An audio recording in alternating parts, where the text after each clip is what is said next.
ফেসবুকে যে যাকে যত বেশি লাইক কমেন্ট করবে, ভিডিও দেখবে, তাকে তত বেশি মানুষ ভালোবাসবে, এটাই নিয়ম।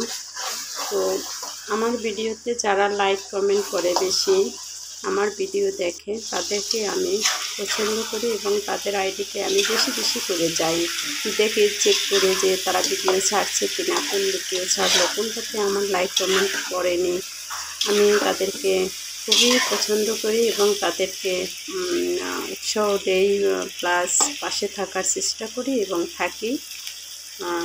যতই আমি ব্যস্ত থাকি না কেন, অন্তত দিনে 1 থেকে 2 বার চেক করি, প্রত্যেকটা ভিডিওতে গিয়ে আমি চেক করি যে আমার কোন ভিডিওতে নতুন কমেন্ট আসলো, নতুন লাইক আসলো, সেটা আমি চেক করি দেখি। তো আপনারা আমার ভিডিওতে যারা লাইক কমেন্ট করবেন, অবশ্যই আমাকে পাশে পাবেন, এটাই আমার কথা।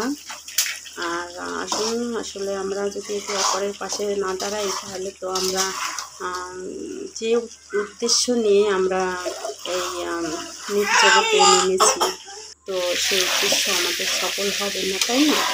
এখানে কেউ কাউকে হিংসা বা এড়িয়ে যাওয়া এরকমের করলে কেউই আর কি আমরা সফল হতে পারবো না, ঠিক আছে? তো সবাই আমাকে ভালোবাসুন, আমি আপনাদের ভালোবাসি, ভালো হয়, লাইক কমেন্ট করব। কোয়ালিটি খারাপ হয়, কারো হাতে শুধু মোবাইল দিয়ে যারা আমার ভিডিও দেখছে তাদের সবার ভিডিওতে গিয়ে লাইক কমেন্ট করেছি, আপনারা আমার ভিডিওতে লাইক কমেন্ট করে পাশে থাকুন।